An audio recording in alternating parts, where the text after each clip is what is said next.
Saya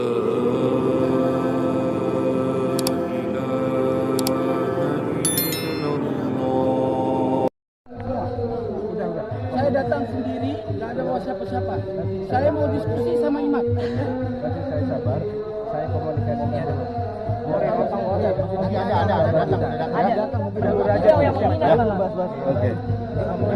Saudara sekalian, acara Ki Haji Amruddin Utsman Al-Bantani, kalau tidak salah ini bertempat di Bekasi ya, yang kemarin tanggal 25 Mei 2025. Dan tiba-tiba di acara itu didatangi oleh ex Muhibbin. Dan Anda akan sangat kaget ketika mendengar siapa otak dalang daripada kerusuhan ini, saudara sekalian, dari ex Muhibbin, yaitu tidak ada salah lainnya, yaitu Tengku Qori atau Habib Qori.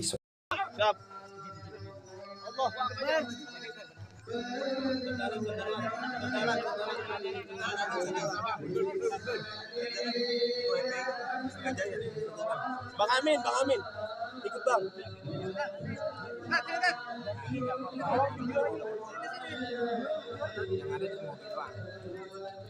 Ini ketua FPM 3 Jaya tuh.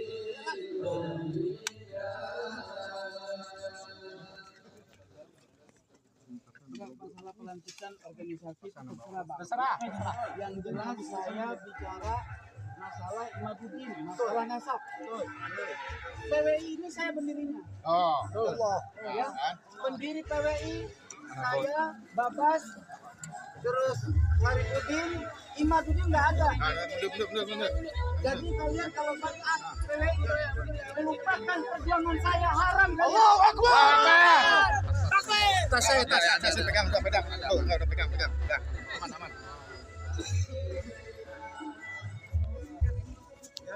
Assalamualaikum warahmatullahi wabarakatuh. Ini ada informasi kejadian cukup panas terbaru di Bekasi. Diinformasikan bahwasanya pelantikan PWI, Organisasi Perjuangan Wali Songo Indonesia, dan Laskar Sabillah di Bekasi hari ini dihadiri oleh Gus Abbas Buntet, dikacaukan oleh segerombolan Muhibbin FPI yang dikomandoi oleh saudara Qori. Tampak mereka berusaha mendekati mobil Gus Abbas, Ketua Umum Perjuangan Wali Songo Indonesia, Laskar Sabillah, dan mau menyerang. PWI LS Bekasi Raya berhasil pukul mundur gerombolan Muhibbin FPI dan kelompok saudara Qori. Atas insiden tersebut, Pak Kanit Intel Polsek Bantar Gebang menjadi korban pelemparan batu dari Muhibbin FPI yang dikomandoi oleh si Qori. Kemudian disampaikan ada tagar segera proses hukum. Baik pihak yang bertanggung jawab, termasuk juga di situ patut diduga kelompok bekas FPI yang memprovokasi, dan juga patut diduga saudara Qori juga terlibat dalam provokasi tersebut. Dikarenakan ini murni acara organisasi, yakni kegiatan pelantikan pengurus Perjuangan Wali Songo Indonesia dan Laskar Sabillah. Jadi sebetulnya tidak ada hubungan dengan kelompok lain. Namanya urusan internal organisasi, kemudian menyelenggarakan kegiatan, lantas kemudian ada kelompok lain yang diduga kelompok bekas FPI, dan juga ada saudara Qori di sana yang berusaha untuk memprovokasi agar kegiatan tersebut menjadi ricuh. Maka atas dugaan ini kami menghimbau kepada aparat penegak hukum agar melakukan tindakan hukum terhadap semua pihak yang bertanggung jawab, karena apa yang mereka lakukan merupakan sebuah tindakan provokasi dan kemudian gangguan ketertiban dan keamanan, dan juga merupakan salah satu bentuk tindakan premanisme. Sebagaimana kita ketahui, hari ini pemerintah sedang concern untuk menanggulangi problematika premanisme yang sedang marak di negeri kita belakangan ini, di mana preman-preman ini menggunakan nama-nama ormas atau LSM untuk melegalisasi kegiatan-kegiatan premanisme mereka. Bahkan tidak jarang preman-preman ini menggunakan jubah-jubah keagamaan.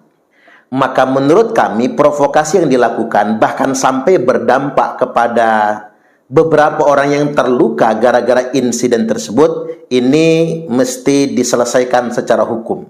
Di negeri ini tidak boleh siapapun bisa main hakim sendiri. Kita tidak ingin kemudian ada orang yang gagah-gagahan atas nama ormas, atas nama sekelompok orang, kemudian karena dia bergerombol dan berkelompok, dia merasa jagoan, kemudian dia merasa gagah, lalu dengan arogannya mengganggu kegiatan orang lain. Negara ini adalah negara hukum. Preman tidak boleh berkeliaran. Artinya memang wibawa negara sebagai negara hukum harus ditegakkan untuk mendisiplinkan orang-orang yang dengan arogan yang mengatasnamakan kelompok atau ormas, lantas kemudian menimbulkan gangguan terhadap kegiatan organisasi orang lain. Sekali lagi kami mendukung upaya pemerintah membentuk Satgas Anti Premanisme untuk betul-betul menegakkan hukum kepada preman-preman yang berkodok ormas ini. Jadi sebetulnya disinilah kita bisa melihat kewibawaan organisasi PWI LS.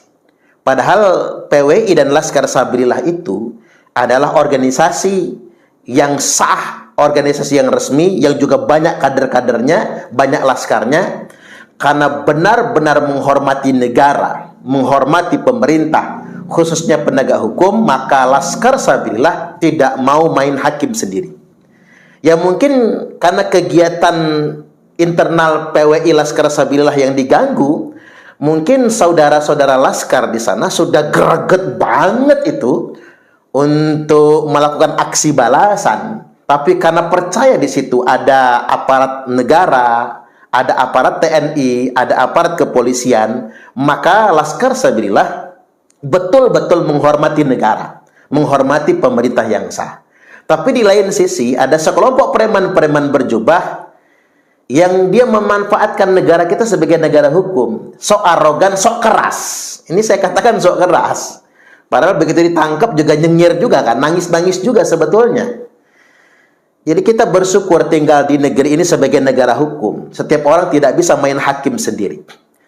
Tetapi kesabaran orang juga kan terbatas tentunya. Makanya kepada aparat negara segera lakukan tindakan penegakan hukum kepada semua yang terlibat dalam menimbulkan gangguan keamanan, termasuk provokasi terhadap kegiatan perjuangan Wali Songo Laskar Sabilillah. Di sini tampak dalam narasi video tersebut ada saudara kita, saudara Kori. Ini sebetulnya teman saya. Saya juga bingung sama beliau. Karena sejak awal memang kita dipusingkan ketika ia nantang-nantang berantem, nantang-nantang perang dengan Bahar bin Smith. Bukannya 1 lawan 1, lantas kemudian Bahar Smith membawa pasukannya yang sampai geger di Kresek tempo hari. Jadi Polda direpotkan, Polres direpotkan, TNI Polri direpotkan. Yang coba Anda ingat beberapa waktu silam, geger-gegeran ketika saudara Kori datang ke pesantren Kiai Imad di Kresek. Itu kan muncul geger-gegeran karena tantang-tantangan. Yang sampai kemudian Bahar membawa pasukannya. Nah, apa begini kondisi kita? Gagah-gagahan, sok keras. Nggak ada gunanya sok keras, apalagi ramean, apalagi bergerombol. Orang yang sok keras kemudian ramean dan bergerombol kan orang pengecut sebetulnya. Loh, apa juga yang mau dipamerkan dengan gerombolan itu? Dengan kelompok yang sedemikian rupa. Wong kita negara hukum, jajal itu yang gagah-gagahan teriak-teriak takbir Allahu Akbar, matanya mendelik melotot itu. Kalau sudah diborgol, nangis juga pada akhirnya. Nangis juga pada akhirnya. Jadi kegagahan itu cuman kamuflase. Jadi sok keras, sok berani untuk menutupi kegentaran. Namun hari ini tidak bisa dibiarkan. Harus ada betul-betul penegakan hukum. Karena kita lihat di beberapa momen memang saudara Kori ini patut diduga selalu nantang-nantang dan ngajak perang. Dan ini kan sebetulnya tidak baik untuk iklim demokrasi. Tidak baik untuk negeri kita yang aman, damai, sentosa. maka menurut saya apapun tindakan pidana yang telah dilakukan olehnya wajib ditegakkan hukum. Orang kalau tidak didisiplinkan, maka dia akan menjadi tambah arogan. Selain itu juga memang negara kita sedang konsen terhadap upaya penanggulangan premanisme. Dan sering saya sampaikan bahwasanya preman itu ada 5 kategori utama.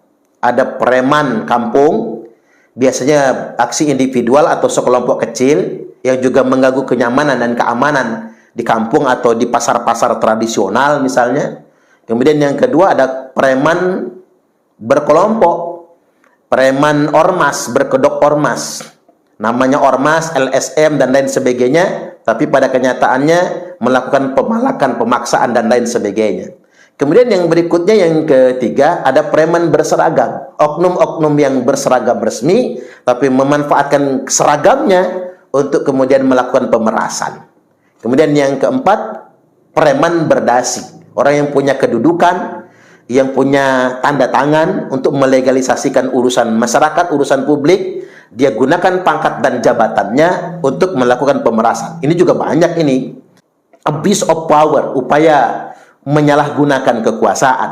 Nah, kemudian yang kelima ada istilah sebutan preman berjubah.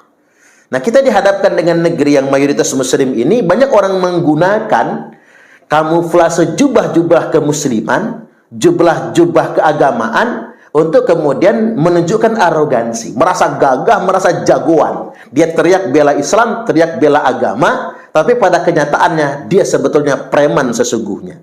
Itulah mengapa Nabi Sallallahu Alaihi Wasallam telah bersabda, "Abghadul ibad ilallah." Hamba Allah yang paling dimurkai, yang paling dibenci adalah man kana thawbuhu khairam min amali. Barang siapa yang pakaiannya lebih istimewa daripada kelakuannya. Angtakuna thiyabuhu thiyabal anbiya wa amaluhu amalal jabbarin. Jubahnya jubah malaikat, jubahnya jubah kenabian, tapi kelakuannya kelakuan preman. Mereka menggunakan imamah, baju putih, sorban dan lain sebagainya, tapi mereka meneriakkan suara, kemudian memelototkan mata, sok jago, sok hebat, menganiaya orang lain dengan teriakan takbir, dan pemerintah tidak boleh biarkan. Jadi preman-preman berjubah harus ditindak. Karena kalau tidak ditindak, ya semut, sekecil-kecilnya semut, kalau diinjak dia pasti gigit juga. Apalagi manusia. Ingat, hari ini PWI dan Laskar Sabillah masih sangat menghormati negara, menghormati pemerintah yang sah, menghormati aparat penegak hukum, sehingganya tidak main hakim sendiri. Sampai di sini, mudah-mudahan kita bisa menjaga diri, mengendalikan kader-kader kita, jangan sampai mudah terprovokasi dan terpancing. Percayalah, negara kita negara hukum, aparat penegak hukum bisa bersikap profesional untuk menyikapi dan menindak semua preman-preman berjubah ini. Wallahul muwaffiq ila aqwamit thariq. Wassalamualaikum warahmatullahi wabarakatuh.